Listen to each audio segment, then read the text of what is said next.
आचार्य द्रोण ने मैं शिक्षा देना स्वीकार कर दिया।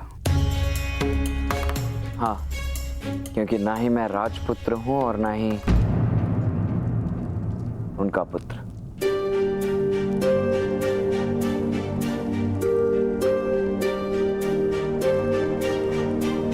मुझे लगता है हमें ये स्थान छोड़कर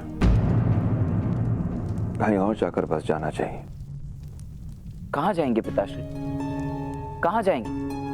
जहां भी जाएं, न शोण के साथ हुआ अन्याय हमारा साथ छोड़ेगा और ना ही हमारे मस्तक पर लिखा हुआ है।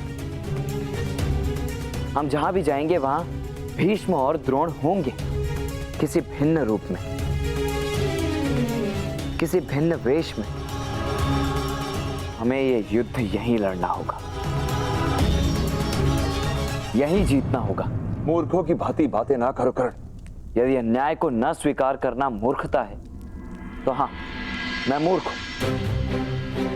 पिताश्री, कर्ण कहीं भी चला जाए, अपना प्रतिकार लेने हस्तिनापुर लौटेगा। जो युद्ध मैंने प्रारंभ किया है उसकी परिणति यहीं हस्तिनापुर में होगी।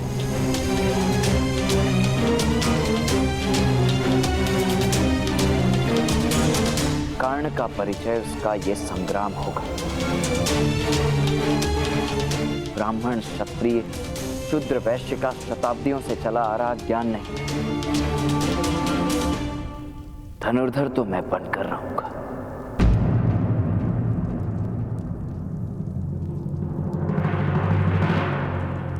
एक सूत पुत्र को धनुर्विद्या कौन सिखाएगा?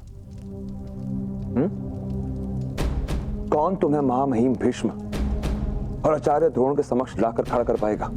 कौन?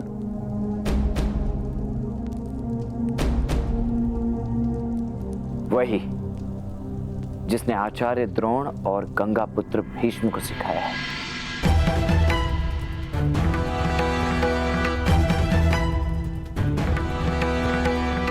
इन दोनों महारथियों के भी तो कोई गुरु होंगे। यदि उनमें से कोई मुझे सिखाए तो बताइए पिताश्री, कौन है इनके गुरु?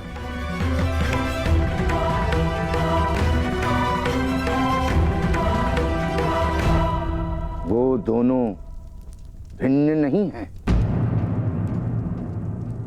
भीष्म और द्रोणाचार्य एक ही महागुरु के शिष्य हैं। क्या ये दोनों महायोद्धा एक ही गुरु के शिष्य? कौन है वो महागुरु? वो बस भ्राताश्री,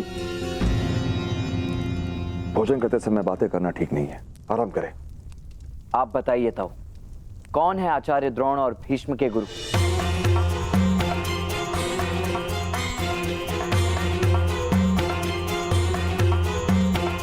उत्तर क्यों नहीं देते आप मुझे? उससे कोई लाभ नहीं होगा कर्ण।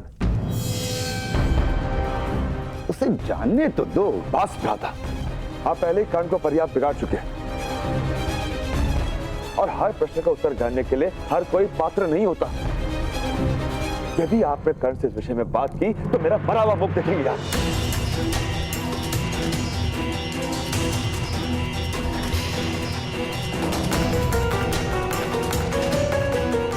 पिताश्री, आपने ताऊ को तो रोक लिया, किंतु आपको बताना होगा आचार्य द्रोण और भीष्म के गुरु कौन है? पर्याप्त बोल चुके हो कर्ण, जाओ भोजन कर लो।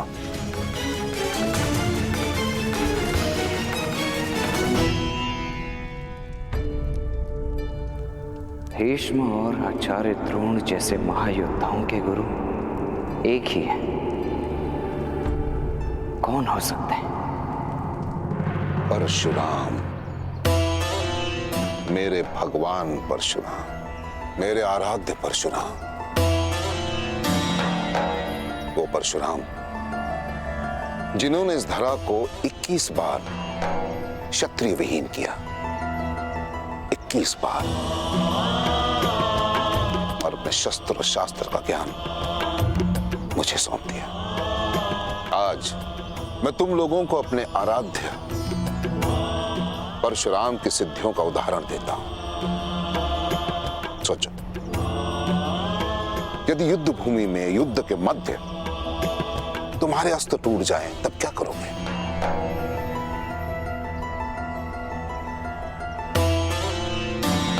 कैसे जीतोगे युद्ध, वो भी निशस्त्र? असंभव है ना। परंतु मेरे आराध्य ने इसे संभव करके दिखाया। उन्होंने बताया, यदि तुम्हारा हृदय पवित्र है और लक्ष्य अटल, तो प्रकृति की कोई भी वस्तु शस्त्र बन सकती है। जैसे कि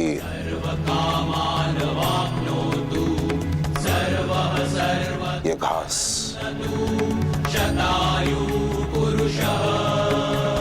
दीर्घायुमस्तु समस्त सम्मंगलानि भवतु उत्तरोत्तर अभिवृद्धिरस्तु।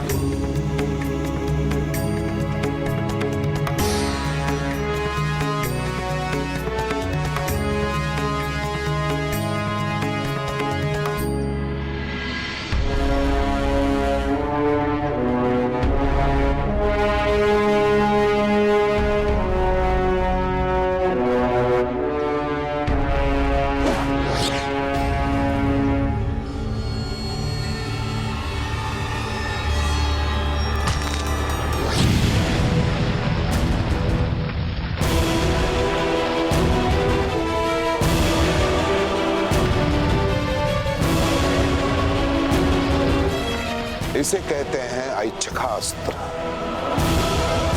वो अस्त्र जो अपनी इच्छा से प्रकट होता है, इच्छा से। गुरुदेव, क्या आप हमें इसका प्रयोग करना सिखाएंगे? अवश्य, परंतु समय आने पर, और वो भी उसे जो इस सिद्धि के योग्य हो।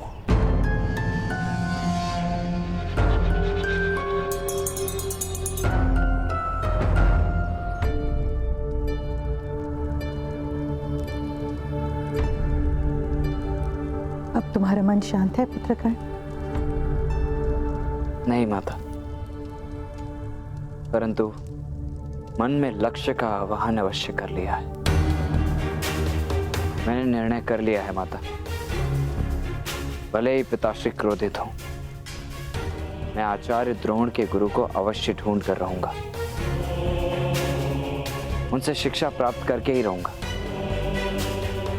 केवल एक ही बात है, पिताश्री स्वयं उनका नाम बताएंगे नहीं, और ताऊ श्री को उन्होंने सौगंध दे रखी है।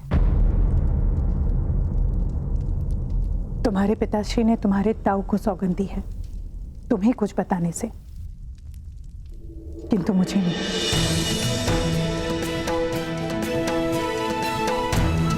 ताऊ ने मुझे सब कुछ बता दिया है कल।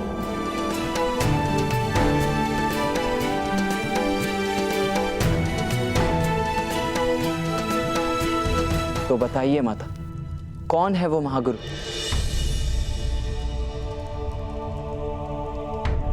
परशुराम। कुछ लोगों के लिए परशुराम भगवान विष्णु के अवतार हैं। परशुराम, भगवान परशुराम।